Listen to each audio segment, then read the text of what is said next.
Несмотря на то, что флагман башкирского хоккея выбыл из борьбы за главный трофей страны, мы по-прежнему верим в команды республики. Меня зовут Ирина Макаренко, вы смотрите «Хоккей-24». Здравствуйте! Сегодня в выпуске Салават Юлаев завершил свою борьбу за Кубок Гагарина. Старшая нефтекамская дружина одолела Тольяттинскую «Ладу» и вышла в полуфинал Кубка Братины. Молодежные команды республики продолжают борьбу в своих группах. Талпар сегодня начал серию с омскими «Ястребами», а ледовые баталии «Батыра» против альметьевского коллектива в самом разгаре. Салават Юлаев завершил свою борьбу за Кубок Гагарина. Напомню, решающий матч зеленого дерби состоялся в минувшую среду. Самая ожидаемая битва уфимской дружины против казанского «Акбарса» была достойна финала. Седьмая встреча зеленого дерби – что-то новое. Ранее соперники решали очный спор быстрее. Опыт затяжной серии с «Магниткой» помог Уфе уже в стартовой 20-минутке. Удалось отразить 16 бросков и реализовать всего одну из 5 попыток. Сопол открыл счет. Не капитан, болельщик нас вдохновил своей поддержкой. Мы хорошо, здорово начали первый период, играли хорошо, были моменты, чтобы забить. Поэтому каждый делал здесь игра, а не, знаете, собрание разговоров у нас. Все делом показывает. После не самой результативной стартовой трети в следующем периоде соперники подарили болельщикам открытый хоккей. Дважды Данис Зарипов помогал хозяевам льда восстановить равновесие, сначала завершив реализацию большинства, а затем ассистировав Петрову. Между этими событиями уместился и гол Трубачева 2-2. Необязательное нарушение численного состава открыло возможность Мирнову пополнить лицевой счет на экваторе и в третий раз за матч вывести Салават вперед. Однако в заключительной 20-минутке снова ничья. Жердев вернул игру в прежнее русло. Есть у нас характер, показали, и 2-0 в серии проигрывали, отыгрались и вели.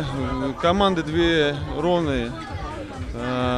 Настроились на этот седьмой матч, трибуны помогли, дома играли.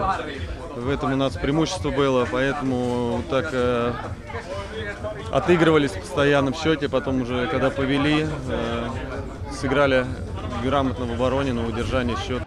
Каково это быть в роли догоняющего, уфимцы ощутили на старте третьего периода, когда Терещенко забросил одну из самых легких, но в то же время самых важных шайб в карьере. Справиться с этой миссией Салават, в отличие от «Акбарса», не смог, а потому уступил казанцам дорогу в финал конференции, где челябинский «Трактор» уже заждался соперника. Игры Салавата прокомментировал и старший тренер юлаевской молодежки, чемпион мира, заслуженный мастер спорта СССР Александр Симак. Хорошие две серии провели в плей-офф, если брать плей-офф, хорошие две серии, очень интересные где-то. И наша серия осталась из-за Уфа-Казань, наша серия с остальными лицами осталась как бы в тени, мало кто обращал внимание. А так провели хорошие две серии, где-то получилось, в конце не получилось, а так совершенно равная была игра с Казанью, могла как одна, так и другая команда выиграть. Ну, видно, что команда добавила после Нового года. Видно, что появилась игра.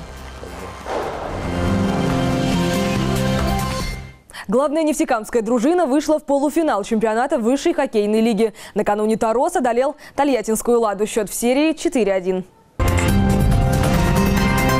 Третий матч серии, переехавший в Тольятти, нефтекамцы начали неудачно. После первого периода автозаводчане вели в счете 2-0. Впрочем, дружина Руслана Сулейманова сумела найти ключ к воротам противника уже на экваторе матча, а после глыбы перехватили инициативу в свои руки и не пускали ее до конца игрового времени. Это позволило Таросу одержать упорную победу 4-3 в матче и 3-0 в серии.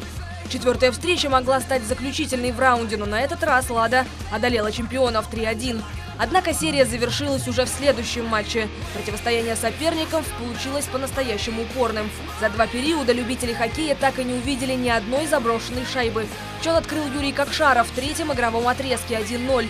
Казалось, что счет на табло уже не изменится, но на последних секундах основного времени автозаводчане сумели перевести игру в овертайм. Дополнительный период длился недолго. Уже на второй минуте Артем Гореев кистевым броском отправляет шайбу в дальний угол и выводит Тарос в полуфинал.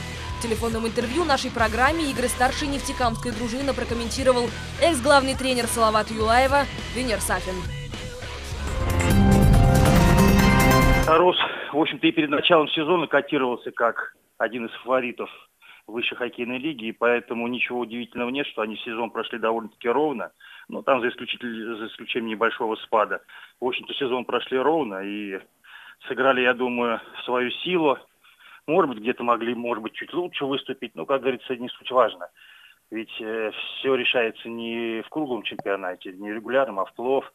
А в плей-офф они очень доказывают свою состоятельность, свою значимость в этой лиге. И выход в полуфинал, я думаю, закономерен. И я думаю, это для них не предел. Потому что команда довольно-таки ровная, хорошо управляемая, хорошо, видимо, физически подготовленная. Поэтому они играют свой добротный хоккей, который приносит результат. Это под силу. После триумфальной победы над одним из фаворитов чемпионата молодежной хоккейной лиги «Стальными лисами» из Магнитогорска Толпар вышел на не менее опасного соперника. В эти минуты уфимская дружина завершает первую игру серии 1/4 финала с омскими ястребами, лидерами регулярного чемпионата. Наша съемочная группа побывала на тренировке уфимцев перед отъездом в Омск. Капитан команды Валерий Поляков рассказал о подготовке хоккеистов. Здравствуй, расскажи, пожалуйста, какой настрой у команды на омских ястребов? Здрасте, Ирина. Мы всегда хотим выигрывать, готовимся только к победе. Не хотим расстраивать своих болельщиков, хотим их только радовать. И мы хотим занять первое место, это наша цель, поэтому хотим выигрывать. Ну что можешь сказать о сопернике? Очень сильный соперник, бывший чемпион. Очень непросто будет против них играть. Команда очень хорошая тактика, очень хорошо в защите играют. Но если хотим стать чемпионами, надо обыграть чемпиона. Какие отношения у ребят в команде?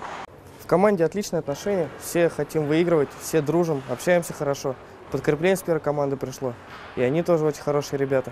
Все ладим, все общаемся. Усиление отличное, очень хорошо с ними, парни хорошие, готовы выигрывать, побеждать. Наверняка Толпар следит за играми старшей команды. Как можешь прокомментировать игры Салавата в плей-офф? Салават бился, у них очень хорошая команда. К плей-офф они начали отлично играть. Тоже переживали за них, смотрели каждую игру. Но чуть-чуть не повезло. Но ничего страшного, у них еще все впереди. Расскажи, как проводишь время вне льда? Чем занимаешься в свободное от хоккея время? Отдыхаю дома, хожу с друзьями в кино, смотрю телевизор. И уже ставшим традиционный вопрос. Есть ли у тебя какие-то особенные ритуалы для того, чтобы настроиться на игру? Да нет, особого ритуала нет. К каждой игре по-разному готовлюсь. Где-то размять надо руки, где-то, наоборот, ноги. Все по-разному. Что пожелаешь своим болельщикам? Пожелать болельщикам, чтобы они приходили на наши игры, болели за нас. Мы стараемся их не расстраивать, делаем все, чтобы выигрывать. И все. Ну и здоровья болельщикам всем. Спасибо за интересную беседу и удачи. До свидания и вам удачи. Главный тренер юлаевской молодежки также ответил на наши вопросы. Александр Владимирович поделился секретами подготовки своих подопечных к играм, а также рассказал об усилении команды. Напомню, к толпаровцам из основной команды присоединились Андрей Василевский, Ефим Гуркин, Александр Панков и Антон Слепышев. Подготовка проходит, маленечко сбились с плана, потому что у нас заболело несколько человек, состав не набирался. Сейчас так. Из того, что есть, сейчас так готовимся. Постепенно люди выздоравливают, подтягиваются. Должны успеть, потому что время не терпит. Мы ждем от прибывших ребят, ждем скорости, мощи, чтобы нам добавить надо в скорости, в мощи, в игре, в обороне, во вратарской линии, где-то надо везде нам добавлять. Именно ждем от этих игроков, чтобы наша команда была лучше, стала лучше. Соперник, опытная команда, много игроков 91-92 года, играет уже третий год, примерно одним составом. Ребята сыгранные.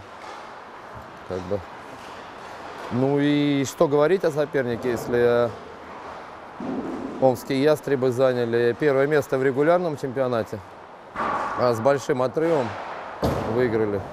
Где-то это их сила, и может быть это и их слабость, может быть, что они где-то самоуверены перед нашими играми. Посмотрим, все равно в любом случае дадим бой. Нефтекамский «Батыр» начал полуфинальную серию розыгрыша Кубка регионов. В 1-2 башкирская молодежка встретилась со «Спутником» из Альметьевска. Команда из Нефтекамска продолжила свою борьбу за Кубок регионов молодежной хоккейной лиги в группе «Б» против «Спутника». Полуфинал «Батыр» начал в гостях. В первом матче серии башкирская дружина уступила со счетом 2-1. А вот вторая игра раунда завершилась сухой победой подопечных Константина Полозова.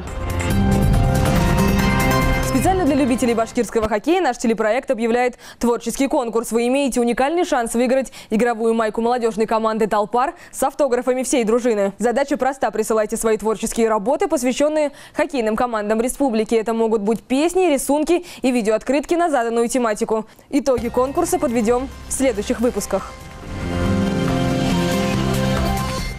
На этом все в прошедшей хоккейной неделе. Увидимся в следующий понедельник в это же время на канале «Россия-24 Башкортостан».